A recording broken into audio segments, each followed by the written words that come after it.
2002 সালের ভোটার তালিকায় নাম নেই খড়দহের 5 বারের কাউন্সিলরের, নিশানায় কমিশন।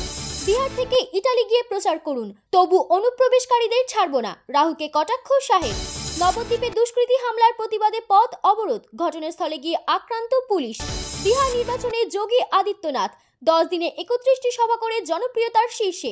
সমস্ত অবৈধ অনুপ্রবেশকারীকে ছুড়ে ফেলা হবে। বিহারের জনসভায় ফের সুর চড়ালেন অমিত শাহ। বই কিনতে গিয়ে 2 কোটি টাকার প্রতারণার শিকার কলকাতা ইস্কন, গ্রেফতার 1। তৃণমূলের পতনের ইঙ্গিত, হুমায়ুন নতুন দল ঘোষণা করতেই ভবিষ্যৎবাণী শুভেন্দু। এনুমারেশন ফর্ম বিলি করতে গিয়ে ব্রেন স্ট্রোকে মৃত্যু মহিলা বিএলওর, এসআইআর নিয়ে চাপ দেওয়া হচ্ছিল, দাবি পরিবারের। জিতলে টাটাকে ফিরিয়ে আনবেন বিজেপি, প্রতিশ্রুতি শুভেন্দুর। স্মরণ করালেন রতন টাটার গুড এম ব্যাড এম মন্তব্য। ছেলের মৃতদেহ বাড়িতে আসতে 3 তলা থেকে ঝাঁপ মায়ের, হাসপাতালে নিয়ে গেলেও হলো না শেষ রক্ষা। মেয়েকে বিষ খাইয়ে আত্মহত্যার চেষ্টা গৃহবধূর, পরিবার বলছে এসআইআর আতঙ্ক, ছুটে গেলেন তৃণমূল বিধায়ক। যারা এসআইআরকে এনআরসি বলে মুসলিমদের তাতাচ্ছেন, তারাই কিন্তু এসআইআর অ্যাকসেপ্ট করছেন। টিএমসিকে আক্রমণ শানালেন শুভেন্দু। বেড়াতে গিয়ে লালসার শিকার কিশোরী ভাগ্নি, রাজগঞ্জে গ্রেফতার মামা মামি। ভোটের আগেই বিজেপিতে যোগ দিলেন অধীর, শুভেন্দুর মুখে ঢালা প্রশংসায় বাড়ছে জল্পনা। হুমায়ুন কবির নতুন দল গড়লে তৃণমূলের ক্ষতি হবে, শুভেন্দু। কেউ ছিলেন 10 বছর, কেউ 20 বছর। এসআইআর শুরু হতেই উধাও দমদমের সাপুই পাড়ার বহু বাসিন্দা। রাশিয়া ইউক্রেনে এক রাতে 450 ড্রোন, 45 ক্ষেপণাস্ত্র ছুড়ল, মৃত্যু মিছিল। রাজধানী কিয়েভের অবস্থাও ভয়াবহ।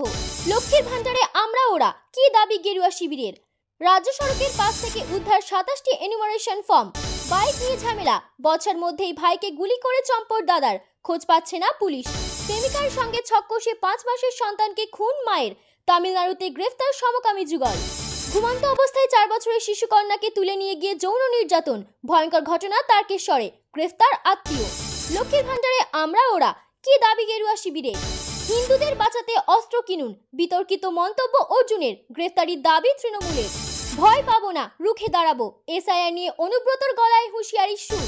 চুপিসারে বাংলাদেশ ফেরার পরিকল্পনা, এসআইআর আবহে মালদহ সীমান্তে গ্রেফতার 2 অনুপ্রবেশকারীর। ওরা যদি পরমাণু অস্ত্রের পরীক্ষা করে, পাকিস্তানকে কড়া হুঁশিয়ারির যুদ্ধাংশদেহী রাজনাথের।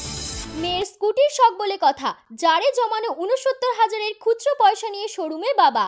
রাস্তায় নেই, যোগীরাজ্যে খাটিয়াতে শুয়ে রোগীকে নিয়ে গেলেন আত্মীয়রা। বাঘশুমারি শুরু হবে। 11 ও 12 ডিসেম্বর সুন্দরবনের জঙ্গলে পর্যটক প্রবেশে জারি নিষেধাজ্ঞা। এতক্ষণ শুনছিলেন সংবাদ শিরোনাম, এবার আসছি বিস্তারিত খবরে। ভিডিও ভালো লাগলে লাইক করুন এবং আমাদের ইউটিউব চ্যানেলটি সাবস্ক্রাইব করুন। এনুমারেশন ফর্ম বিলি করতে গিয়ে ব্রেন স্ট্রোকে মৃত্যু মহিলা বিএলওর, এসআইআর নিয়ে চাপ দেওয়া হচ্ছিল, দাবি পরিবারের। রাজ্য জুড়ে জোর কদমে চলছে এসআইআর এর কাজ, তারই মাঝে দুঃসংবাদ। এনুমারেশন ফর্ম বিলি করতে গিয়ে মৃত্যু মেমারির বিএলওর। পরিবারের দাবি ভিডিও আরও বেশি করে ফর্ম বিলি করার জন্য চাপ দিচ্ছিলেন, সে কারণেই নাকি মানসিক চাপে ছিলেন মহিলা, তাই ব্রেন স্ট্রোকে মৃত্যু হয়েছে তার। নিহত নমিতা হাসদা, তিনি মেমারি 2 নম্বর ব্লকের 278 নম্বর বুথের বিএলও। বছর 50-এর ওই মহিলা মেমারির চক বলরামপুরের বাসিন্দা, পেশায় অঙ্গনওয়াড়ি কর্মী। জানা গিয়েছে মেমারি থানার বুহার 2 নম্বর গ্রাম পঞ্চায়েতের চক বলরামের বাঙালপুকুর এলাকায় শনিবার এসআইআর এর জন্য এনুমারেশন ফর্ম বিলি করছিলেন। সেই সময় হঠাৎ অসুস্থ হয়ে পড়েন তিনি। তড়িঘড়ি তাকে উদ্ধার করে তাকে কালকা মহকুমা হাসপাতালে ভর্তি করা হয়। জানা গিয়েছে রাতেই হাসপাতালে মৃত্যু হয় তার। রবিবার কালকা শ্মশানঘাটে শবদাহ করেন পরিবারের লোকজনেরা। মৃতার স্বামী মাধব হাসদা বলেন, এনুমারেশন ফর্ম বিলি নিয়ে খুব চাপ দেওয়া হচ্ছিল, চাপটা ভিডিও থেকেই আসছিল। বারবার বলা হচ্ছিল কি করছেন, এখনো 80% কাজ হয়নি। সন্ধ্যাবেলাতেও ফর্ম বিলি করছিল, এত ফর্ম বিলি করতে হবে ভেবে চিন্তা করছিল। আমি বলেছিলাম এত দুশ্চিন্তা করো না, বিলি করতে গিয়ে ব্রেন স্ট্রোক হয়। ওই মহিলার ছেলে কর্মসূত্রে অন্যত্র থাকেন। মায়ের অসুস্থতার খবর পেয়ে শনিবার রাতেই বাড়ি ফেরেন তিনি। এদিকে বলেন, মা মাঝে মাঝে ফোন করতো, বলতো কাজ কিছুই বুঝতে পারছি না, চাপ নিতে পারছি না। কে চাপ দিচ্ছিল তা অবশ্যই বলেনি কখনো, আমি বাইরে থাকি, তাই সেভাবে কথা হয়নি। কাজ করতে করতে অসুস্থ হয়ে পড়েন, হাসপাতালে ভর্তি করা হয়। সকালে বলল মৃত্যু হয়েছে, যদিও এ বিষয়ে প্রশাসনিক স্তরে এই ঘটনা নিয়ে কোনো প্রতিক্রিয়া পাওয়া যায়নি। ভান্ডারে আমরা ওরা, কি দাবি গেরুয়া শিবিরের। লক্ষ্মীর ভান্ডারে আমরা ওরা, কি দাবি গেরুয়া শিবিরের। ময়নায় লক্ষ্মীর ভান্ডারে আমরা ওরা, ময়নায় লক্ষ্মীর ভান্ডারে বঞ্চনায় অভিযোগ বিজেপির। বিজেপি পরিচালিত পঞ্চায়েতে মিলছে না লক্ষ্মীর ভান্ডার, অভিযোগ বিজেপির। রাজনৈতিক কারণে লক্ষ্মীর ভান্ডার মিলছে না, অভিযোগ বিজেপির। প্রায় 9,000 মহিলা লক্ষ্মীর ভান্ডার থেকে বঞ্চিত, দাবি গেরুয়া শিবিরের। লক্ষ্মীর ভান্ডারে বঞ্চনার অভিযোগ অস্বীকার তৃণমূলের। রাজ্য সরকার পক্ষপাতিত্ব করে না, দাবি ঘাসফুল শিবিরের। প্রযুক্তিগত কারণে কোনো সমস্যা হয়েছে, দাবি জেলা প্রশাসনের। তৃণমূলের জনপ্রিয়তম প্রকল্পগুলোর মধ্যে এক লক্ষ্মীর ভান্ডার। ২৬-এর ভোটের আগে এবার সেই লক্ষ্মীর ভান্ডার নিয়ে আমারোড়ার অভিযোগ উঠল পঞ্চায়েত নির্বাচনে।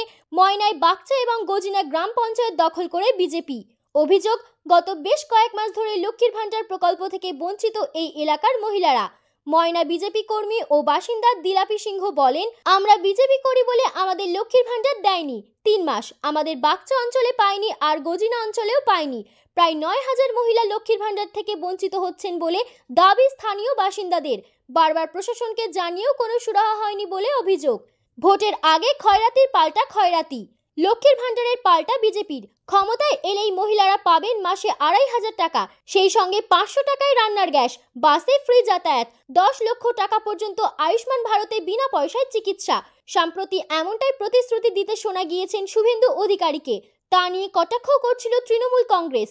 এর আগে মুখ্যমন্ত্রী মমতা বন্দ্যোপাধ্যায় বলেছিলেন, লক্ষ্মীর ভান্ডার সারা ভারতে নয়, সারা পৃথিবীতে আমরা চালু করেছিলাম, আর সারা জীবনই চলবে। বিরোধী দলনেতা শুভেন্দু অধিকারী বলেছিলেন, মহিলাদের জন্য ২৫০০ টাকা, ৫০০ টাকার প্রয়াস। সরকারি বাসে মহিলাদের ফ্রি। কেউ বলেন ভোট দিয়ে ভোট কেনা, কেউ আবার বলেন জনমুখী প্রকল্প। যে যাই বলুক না কেন, ভোটের আগে ভোটারদের নানা ধরনের প্রতিশ্রুতি বা ভোট দেওয়ার রেজওয়ান নতুন নয়। একসময় যা সীমাবদ্ধ ছিল দক্ষিণের রাজ্যগুলিতে, এখন তা গ্রাস করছে গোটা দেশকে। ছেলের মৃতদেহ বাড়িতে আসতেই ৩ তলা থেকে ঝাঁপ মায়ের। হাসপাতালে নিয়ে গেলেও হয় না শেষ রক্ষা। আচমকা অসুস্থ ছেলে, তড়িঘড়ি হাসপাতালে নিয়ে গেলেও শেষ রক্ষা হয়নি। চিকিৎসকরা মৃত বলে ঘোষণা করে দেন, কিন্তু ছেলের মৃত্যু কিছুতেই মেনে নিতে পারলেন না মা। শেষ পর্যন্ত ৩ তলা থেকে ঝাঁপ মারতে দেখা গেল মহিলাকে।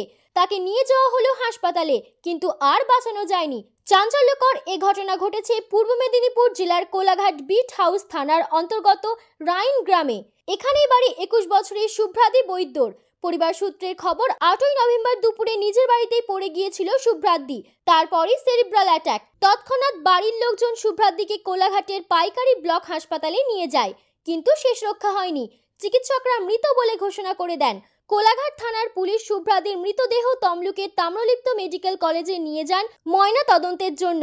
রাত 8:30 নাগাদ রাইন গ্রামে বাড়িতে আসে শুভ্রাদির দেহ। ছেলেকে দেখে কান্নায় ভেঙে পড়লেন মা মানসী বৈদ্য। কিন্তু তখনও কেউ আঁচ করতে পারেনি শোকের আবহে ঘটতে চলেছে আরও বড় ঘটনা। পরিবার সূত্রের খবর, শুভ্রাদির মৃতদেহ দেখার কিছুক্ষণ পরেই চোখে জল নিয়ে সবার অলক্ষ্যে সোজা 3 তলা বাড়ির ছাদে উঠে যান। সেখান থেকেই নিচে ঝাঁপ দেন। গুরুতর আহত অবস্থায় মানসী বৈদ্যকে উদ্ধার করে মেচেদার একটি বেসরকারি হাসপাতালে নিয়ে যান পরিবারের সদস্যরা। কিন্তু ততক্ষণে সব শেষ। অত উঁচু থেকে আর নিচে পড়ার ধকল নিতে পারেনি তার দেহ। চিকিৎসকরা মৃত বলে ঘোষণা করে দেন। তাতেই শোকের আবহ আরো দ্বিগুণ হয়ে যায় এই এলাকায়। মেয়েকে বিষ খাইয়ে আত্মহত্যার চেষ্টা গৃহবধূর। পরিবার বলছে এসআইআর আতঙ্ক। ছুটে গেলেন তৃণমূল বিধায়ক। ফের এসআইআর আতঙ্কের জের। মেয়েকে বিষ খাইয়ে আত্মহত্যার চেষ্টা গৃহবধূর। এবার ঘটনা ধনেখালিতে। ধনেখালি থানার অন্তর্গত সোমসপুর 2 গ্রাম পঞ্চায়েতের কানা নদী এলাকায় বাপের বাড়ির 27 বছরের ওই গৃহবধূর। প্রায় 8 বছর আগে হরিপালে বিয়ে হয় তার, কিন্তু পারিবারিক বিবাহের জেরে গত 5 থেকে 6 বছর ধরে ধনেখালিতেই থাকছেন তিনি। সেখানেই ঘটেছে এই ঘটনা। খবর চাউর হতেই ব্যাপক শোরগোল শুরু হয়ে যায় এলাকায়। বর্তমানে আশঙ্কাজনক অবস্থায় এসএসকেএম হাসপাতালে ভর্তি মা মেয়ে। যদিও শুরুতে নিয়ে আসা হয়েছিল ধনেখালি গ্রামীণ হাসপাতালে, সেখানে প্রাথমিক চিকিৎসার পর পাঠিয়ে দেওয়া হয় পিজিতে। সূত্রের খবর, সদ্য মহিলার বাপের বাড়ির সকলকে এসআইআর এর ফর্ম দেওয়া হয়, কিন্তু দেওয়া হয়নি তাকে। পরিবারের সদস্যরা বলেছেন তারপর থেকে তিনি আতঙ্কের মধ্যে ছিলেন। এদিকে আবার শ্বশুরবাড়ির সঙ্গে যোগাযোগ বিচ্ছিন্ন, ফলে সেখান থেকে কোনো সহযোগিতা পাওয়া যায়নি। পরিবারের সদস্যরা বলেছেন, এ নিয়ে বাড়িতে নানা কথাও বলেছিলেন ওই গৃহবধূ।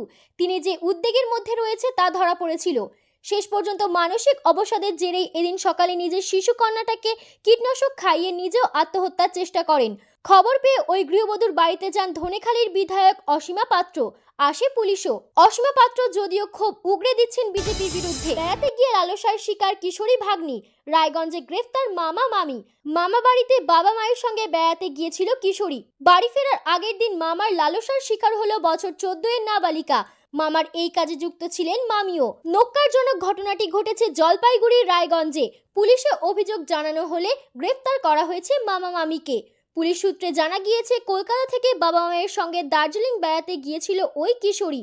দার্জিলিং ঘুরে বুধবার জলপাইগুড়ির রায়গঞ্জে মামার বাড়িতে বাবা মায়ের সঙ্গে যায় ওই নাবালিকা।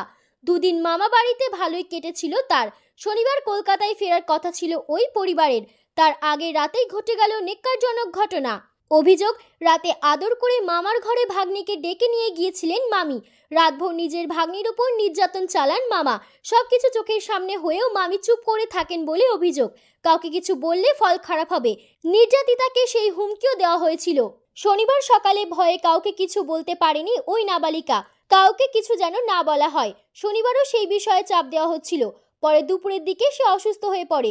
দ্রুত তাকে স্থানীয় হাসপাতালে নিয়ে যাওয়া হয়। সে সময় বাবা মাকে সব কথা খুলে বলে ওই কিশোরী। শনিবার রাতেই গুণধর মামা মামির বিরুদ্ধে রায়গঞ্জ থানায় লিখিত অভিযোগ দায়ের করা হয়। অভিযোগের ভিত্তিতে পুলিশ রাতেই ওই মামা মামিকে গ্রেফতার করে। হুমায়ুন কবির নতুন দল গড়লে তৃণমূলের ক্ষতি হবে, শুভেন্দু। হুমায়ুন কবির নতুন দল গড়লে তৃণমূলের ক্ষতি হবে, মন্তব্য বিধানসভার বিরোধী দলের শুভেন্দু অধিকারীর। অনেককে দিয়ে পরীক্ষা নিরীক্ষা করে মুর্শিদাবাদের তৃণমূলকে আনতে পারিনি। আমি মুর্শিদাবাদকে তৃণমূলময় করে দিয়েছিলাম। হুমায়ুন কবির চলে গেলে 22 আসনে কংগ্রেস, সিপিএম জোট আর বিজেপি জিতবে, জোর গলায় বলতে শোনা গেল শুভেন্দুকে। নিজের বক্তব্যের সমর্থনে বক্তব্য রাখতে গিয়ে ইতিহাসের পাতাও উল্টাতে দেখা যায় শুভেন্দুকে। কিভাবে তিনি মুর্শিদাবাদের তৃণমূলের সংগঠন বিস্তার করেছিলেন তার বিশদ ব্যাখ্যা করেন। সাংবাদিকদের মুখোমুখি হয়ে বলেন, মুর্শিদাবাদ জেলায় তৃণমূল কংগ্রেস ছিল না। 1998 সালে তৃণমূলের প্রতিষ্ঠা হয়। হিন্দুদের বাঁচাতে অস্ত্র কিনুন, বিতর্কিত মন্তব্য অর্জুনের। গ্রেফতারের দাবি তৃণমূলের। হিন্দুদের বাঁচাতে কাছে অস্ত্র রাখার নিদান। এসআইআর আবহে বিতর্কিত মন্তব্য বারাকপুরের প্রাক্তন বিজেপি সাংসদ অর্জুন সিংহের। আর তা নিয়ে নানা মহলে উঠেছে সমালোচনার ঝড়। উস্কানিমূলক মন্তব্যের জোরে অবিলম্বে তাকে গ্রেফতারি দাবি জানিয়েছেন তৃণমূল বিধায়ক সোমনাথ শ্যাম। রবিবার ইছাপুর বাদামতলায় বিজেপির বঙ্গীয় সেনার একটি অনুষ্ঠানে যোগ দেন অর্জুন। ওই অনুষ্ঠানের মঞ্চে দাঁড়িয়ে এই বিতর্কিত মন্তব্য করেন তিনি। বক্তব্য রাখার সময় অর্জুন বলেন, বঙ্গীয় সেনা তৈরি হয়েছে দেশ সমাজকে রক্ষা করার জন্য, নিজেদের ছবি তোলার জন্য নয়। ছবি তুলে আপনি বাংলার হিন্দুদের বাঁচাতে পারবেন? মানসিক উৎসাহ দিতে আমরা বঙ্গীয় সেনার 3 জনকে অস্ত্র তুলে দিচ্ছি। কেন আপনাকে অস্ত্র দিতে হবে? আপনি জামা প্যান্ট কিনছেন না, পরিবারের অনুষ্ঠানে লক্ষ লক্ষ টাকা খরচ করছেন, আর পরিবারকে বাঁচাতে অস্ত্র কিনবেন না, কাছে অস্ত্র রাখবেন না? আপনাকে বাঁচাতে মোদিজি অমিত শাহ আসবে? আগে নিজেকে বাঁচাতে হবে, তারপর দেখবেন পাশে অনেকে দাঁড়িয়ে আছে। উল্লেখ্য, এদিন বারাকপুর সাংগঠনিক জেলা বঙ্গীয় সেনার কর্মসূচিতে 3 জন সংগঠনের হাতে ধারালো অস্ত্র তুলে দেওয়া হয়। কেন তাদের অস্ত্র দিতে হবে? নিজেরা কেন কিনবে না? এই প্রসঙ্গে বলতে গিয়ে অর্জুনের বক্তব্যে জোর বিতর্ক শুরু হয়েছে। যদিও নিজের বক্তব্যে অনড় অর্জুন সিং, তিনি জানিয়েছেন, আমি কাউকে মারতে বলছি না, কিন্তু কেউ মারতে এলে তৈরি থাকার জন্য বলছি। তাই 100% অস্ত্র রাখতে হবে।